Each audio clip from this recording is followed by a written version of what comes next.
Hello, welcome. Please take a seat. We'll get going again. My name is Monica Bravo. I'm an assistant professor of art history and specifically the history of photography at Princeton University. I started my academic professional career at Yale back in 2016, and I soon made the acquaintance of the Lens Media Lab and of Paul Messier, with whom I had the pleasure of designing and co-teaching a class we called the Material History of 20th Century Photography. And yes, our Lewis Hine class at the art gallery was very memorable with our UV flashlights. We also co-organized the 2019 FAIC Symposium Material Immaterial, focusing on the status of both analog and digital photographs in the 21st century. I think both of these questions continue to drive the Lens Media Lab, as they have my own research on materials and photographic minerality, as well as my teaching. Now it is my pleasure to introduce this session on discoveries. I will very briefly introduce each speaker now, and I encourage you to look at the program for additional bios. To keep things moving along, I ask that you please hold your questions until the end of the formal presentations, when we will have time for Q&A, and that I will be very happy to kick off. Our first speaker is Alison Carranza. She is a post-baccalaureate scholar in the Yale Cultural Heritage and Artist and Practice program. She will be speaking on optical brighteners and photographic paper. Next up, we will have Sydney Nicolaus, Lens Media Lab researcher. She will be speaking about photographic paper backprinting. Our next speaker is Joytree Alam, a postgraduate associate researcher here at the Lens Media Lab. Her presentation will be pre-recorded, so we'll be seeing her on the screen. It's on paper manufacturer histories. And finally, before the moderated discussion, we will have Thomas Genet, an archivist from the Photo Museum in Antwerp, speaking about the Geverт paper project. So without further ado, let's welcome Alison.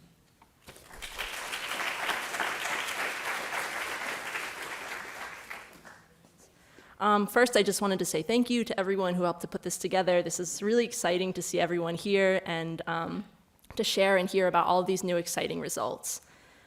So today, I'm going to be talking a little bit about optical brightening agents and photographic paper. And so before I kind of get into this, I really wanted to take a second to define what optical brightening agents are for those of you in the audience who might be unfamiliar with these. I'm not quite sure where my header went, but it said optical brightening agents, or as I'll refer to them for the rest of this presentation as OBAs. So these have historically been added to photographic paper, and they make the paper appear whiter and brighter. And so these are a type of chemical that absorb light at the ultraviolet end of the spectrum, and that are actually able to emit the light in the visible end of the spectrum, which again makes the paper appear whiter and brighter. And so this has really been historically important in dating photographs, and like Paul and Cappy have kind of alluded to, they've been really important in kind of finding fraudulent photos, especially in the cases of Lewis Hine and Man Ray. And so today I'm going to be walking through 4 different methods that the Lens Media Lab has been using to kind of discern the presence of optical brightening agents and really try to track down when these were introduced to the paper industry. So the first real look at when these OBAs were introduced to photographic paper was completed in 2005 by Messier et al. And so with this study, Paul and a group of researchers went through the entire collection that they had at the time in 2005, and they visually assessed all of their samples of photographic paper. And so you can really see the main results of this study here. So on the x-axis here in this figure, you can see the year, and then on the y-axis, you have the percentage of papers that they determined to have these optical brightening agents. And so without getting too much into the kind of statistical details of what each of these little parts of the figure mean, the main takeaways I want you to see from this figure are that the papers from 1950 to 1955 were seen to be the first instance of optical brightening agents being added to paper. And you can kind of see the trend goes up and then down, and then by the 1980s to 1990s, almost every single instance of photographic paper was seen to have these optical brightening agents. And so the Lens Media Lab has really decided that we need to revisit this date of introduction, because now, in 2024, we have more samples to analyze, we have new equipment, which means that we can gather new data. And so maybe this year of introduction is different, and we want to be really sure of this, given the potential implications, again, to the art market and to conservation practices. And so, again, the Lens Media Lab really wanted to look at if there was a way to quantify OBA presence, as opposed to just kind of saying this binary yes or no if they're in the paper. And so to do so, they've been evaluating the collection with a spectrophotometer. And so for those of you who are unfamiliar with what a spectrophotometer is, oftentimes it's a handheld instrument that you can measure the reflectance of paper with. So you can place it on the paper and gather information about spectral intensity that's reflected off of the paper surface. And so here you can kind of see one of the main results that you get when you use a spectrophotometer. And so what the instrument does is it actually exposes the paper to UV illumination for a moment and collects a bunch of data, and then it'll do the same thing without the UV illumination. And so you can see here, this bottom white curve is the data that's gathered without the UV illumination. Meanwhile, the top curve in gray is the data that's gathered with the UV illumination. And so you can see this is a prime example of optical brightening agents in paper because there's a difference between this top and bottom curve. And you can see this shape here we call a goosebump because, for lack of better explanation, it looks like a goose's head. And so this is, again, characteristic of optically brightened paper. And so we can actually measure the area between these two curves to kind of quantify OBA presence and really track how brightly the paper is fluorescing under UV radiation. And so, again, if you don't have any optical brightening agents, this is what your curve will look like. There really won't be any difference between with the UV and without the UV illumination because there's no OBAs to reflect back. And so you can kind of see the main results here on this figure of what happened when you calculate the area between the two curves for the entirety of the LML collection. And so again, like I said, you can see on the y-axis you have the area. So a higher value for area means that there's more space between these two curves, and therefore the paper is reflecting quite a lot with the optical brightening agents, versus the lower values, not so much. And so the main takeaway from this is the fact that while we can categorize OBA presence as a simple yes or no, fluorescence really is continuous, and there's a spectrum that's represented in this figure. So again, you have these super highly fluorescing samples, but you also have some that are super low, and you have everything in between. So there's a lot of nuance that can be captured with this use of a spectrophotometer. And so the other thing about the spectrophotometer is that there's a few unknowns that we wanted to be sure of before we started reporting these results.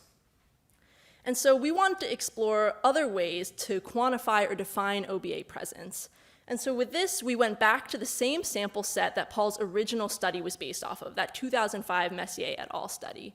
And we wanted to quantify the collection with a light box, so quantitatively evaluate the collection, and then also qualitatively evaluate it, which means evaluating it by eye. And so this subset of the collection actually consists of 483 samples that range from 1899 to 1979.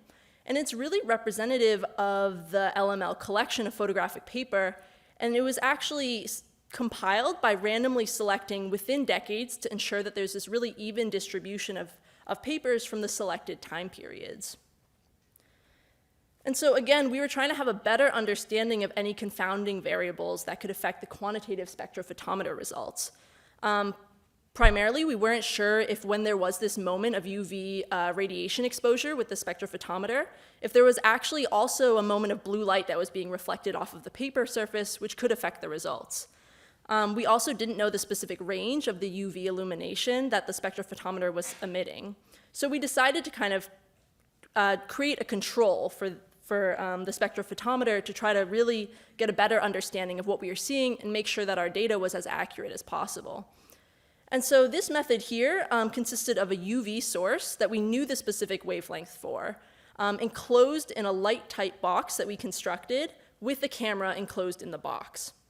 And so again, this ultimately acted as a sort of control that we could compare the spectrophotometer data to make sure that it was accurate and that we weren't reporting any false positives.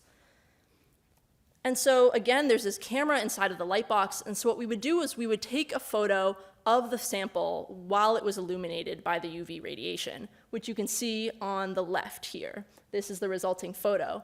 And then from there, we would calculate the brightness of each individual pixel within the resulting photograph. And what you get is the histogram that you see on the right.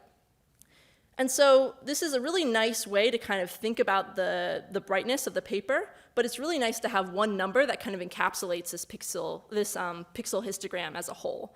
And so from this, we would calculate the mean brightness of the photograph, which you can see in this number here, 0.841.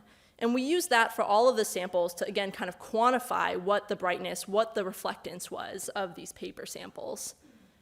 And this is what you get when we went through this entire subset of the collection. And so you can really see here, again, you see the spectrum, you have mean brightness on the y-axis, this value that I was just talking about that we gather from the histogram. And on the x-axis, you have time. And so again, you see the spectrum of fluorescence, but also very importantly, you can see that this data aligns almost completely with both the initial 2005 study by Messier et al. And the spectrophotometer data, with the exception of this one little outlier in the mid-1940s. And so, of course, when we saw something strange, we went back to the sample book to go see exactly what it was. And you can see all the examples of the fluorescing sample pictured here from the 1940s. And the key thing that I want you to notice is in this top sample in the top left. It is clearly fluorescing, so this is the samples under the UV exposure. And it's clearly fluorescing, but it oddly has a very stark contrast line between where it is fluorescing and where it isn't. And so this is actually a prime example of OBA contamination. So OBAs are water soluble, which means that as we process the photo paper to make it no longer light sensitive, it goes through a series of baths, and then we lay them out to dry. And so what happened in this specific case was that this originally non-fluorescing paper was laid out to dry, and then an OBA brightened paper was actually laid right on top of it while it dried. And you can see that the OBAs just leached totally into this one sample, and you can see the stark contrast is where the edge of that OBA paper was. And so once we account for all of these contamination and we kind of modify this to reevaluate those samples that were contaminated, you see this. And again, it very closely matches the spectrophotometer data as well as that original 2005 data. And so then with this idea of contamination in mind and knowing that, like the light box, the spectrophotometer could report a false positive of sorts if there was OBA contamination, we wanted to visually assess this subset of the collection and really recreate that original 2005 study to see how accurate the human eye could be, even with almost 20 years between both studies. And so here we brought Paul into the darkroom, and he evaluated all the samples, which you can see in this picture here, under UV illumination for whether yes or no there were OBAs present, the color of the fluorescence, because that too occurs in a spectrum, the intensity of the fluorescence, which we used a UV standard that you can see on the right-hand side here to compare to, and then any irregularities that could point to any contamination or perhaps some modeling that was just consistent with the production. And so you can see the results of this here, where, again, you have time on the x-axis, and then on the y-axis you have yes or no if Paul decided that there were OBAs present. And again, this is very, very consistent with that 2005 study, which I think bodes well. And so let's zoom out and kind of look at all of these methods that I talked about and their efficacies. So you can see the results here pictured. There's a lot of numbers here, and so you can really see the comparison between each of the methods. But again, there's a lot of numbers here, so let's kind of zoom into one specific row just so that we can kind of break it down a little bit.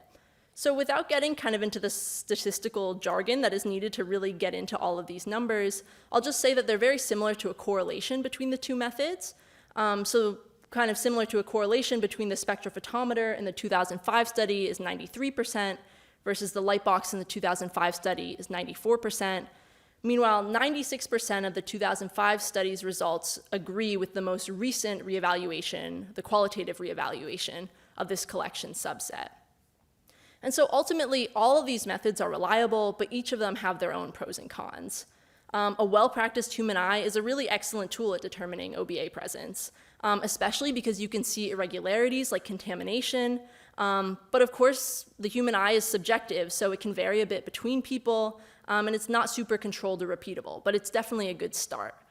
The light box that I showed you with the big UV source within is really good because it has a large aperture, so you can cover a large part of the surface, and we know the wavelengths that the UV source emitted. But again, we had a custom-built light box, so it's not super repeatable or controlled as the spectrophotometer. Meanwhile, the spectrophotometer is very, very precise, and it delivers this quantitative result that's really controlled, standardized, and repeatable. And many museums actually already have spectrophotometers, and they might even already have the data to do these UV studies. But again, there were some unknowns, which we tried to counter by doing the Lightbox study, but there's some unknowns. So ultimately, these methods are all interchangeable based on what you need, and ultimately, the human eye is a really great tool for just kind of a start to evaluate the collection. But of course, if you wanted to be as accurate as possible, you could combine these methods. But of course, just using one will still definitely get you a lot of accurate data. And so all of this goes to say that even with all of these methods and using the spectrophotometer to evaluate the entire paper collection, as opposed to just a subset like the initial 2005 study, we didn't really find anything super different from that initial study regarding the date of OBA introduction, as you can see here. So you can see the data from the original study here on the right, and then on the left, you can see the newer data from the spectrophotometer. And while the spectrophotometer data obviously goes until 2010, you can see that the trends are really quite consistent. With the exception, again, there's a little blip in the 1945 to 1950 range. And so I just wanted to point this out because we are sure that this paper has OBAs, but what we're not sure about is the year of this paper's production. And so we've estimated it based on contextual clues, but this really speaks to the importance and difficulty in precise dating. So for now, our liberal estimate for the date of introduction is the late 1940s with this Kodak paper that you can see pictured here. But we'll be confirming the date of production of this specific paper over the next few months. But this example really speaks to the importance of having as extensive of a collection as the Lens Media Lab one, because we have the sample books and many samples of paper from around this time period, from Kodak, from the same brand, and from the same production location. And so this all helps us to create this more complete understanding of the paper, even when we don't have the exact date of the paper listed on the packaging. So I'll just end by saying keep an eye out for any updates about the confirmation of this date of introduction over the next few months. But we also look forward to seeing any OBA data that you might collect in the future, whether it be by eye or with a spectrophotometer. So with that, thank you. And if you have any questions, my email is on the screen.